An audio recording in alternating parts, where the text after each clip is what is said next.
At tonight's Indio City Council meeting, Desert Sands USD teacher Allison Cyr was publicly recognized after she was recently named a 2021 California Teacher of the Year.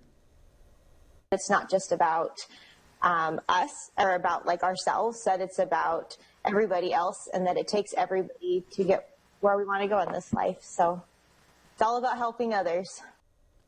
Cyr is a third grade teacher at Lyndon B. Johnson Elementary School, and I spoke with her about this incredible honor. Allison, thanks for joining us.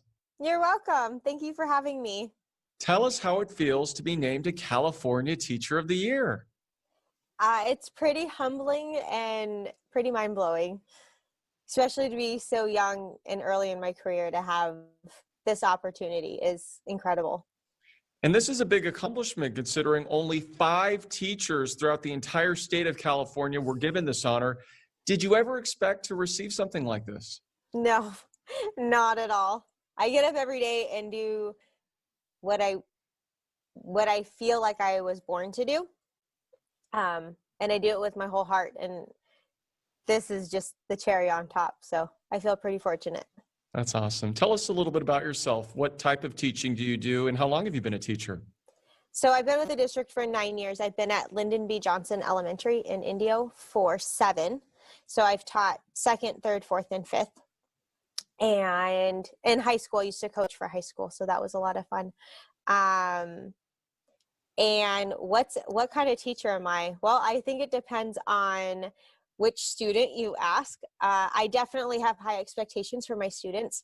I don't believe in lowering the standards just because they're struggling. I fully believe that we set our bar high and we help our students rise to the occasion. And that's what we're there for, to help them.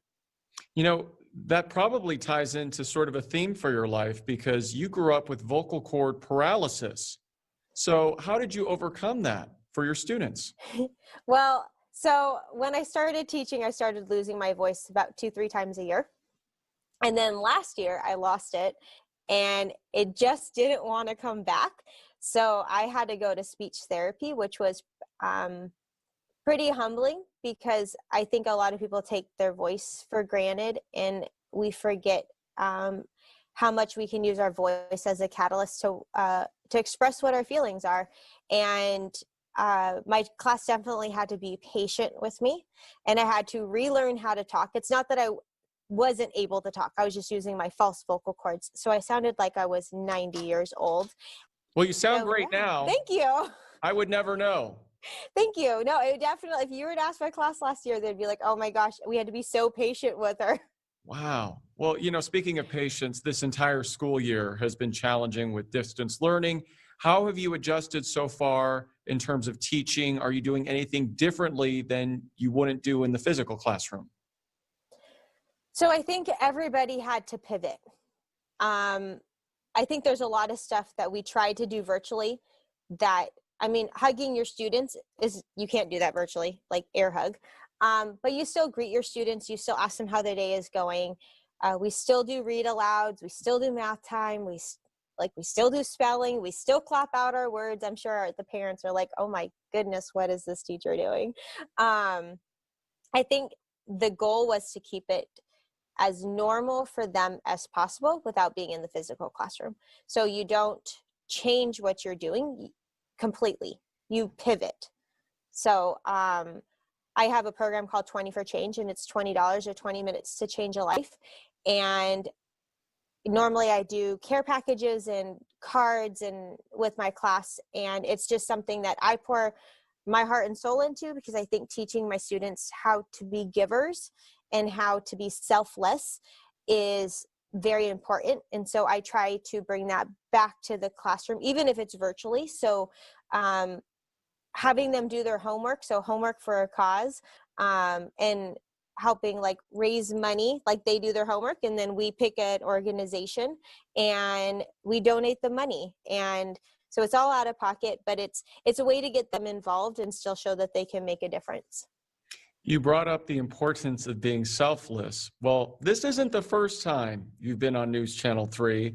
Back more than 10 years ago, when you were a college student, you donated a kidney to your favorite teacher, which Karen Devine did a story on. Yeah. Have you caught up with that teacher recently? So I actually talk to Mr. Leanhart all the time. He still teaches Spanish at Indio High School, which is actually just down the street from Johnson Elementary. My aunt teaches, Judy Gunther teaches at Indio High School. So I'm very still connected to Indio High School. So yeah, it's been 11 and a half years. Who would have thought that 11 and a half years later, we'd be teaching virtually online? I didn't think so, but definitely I try to teach my students to be selfless, because it's important that the only way that this world goes round is by helping each other. You don't gain anything by doing anything just for yourself. It's all about helping other people. So like, even being named California Teacher of the Year is pretty incredible, but I am who I am because of who has raised me and who I surround myself with. And it takes everybody. Like, I am just one piece of the puzzle. So even though I have the honor, I am who I am because of everybody else.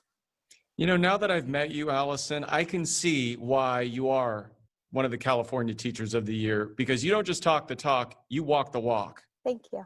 I'm very impressed. Thank you very much. Congratulations again on your honor. Thank you so much. I appreciate you having me and taking the time to talk to me.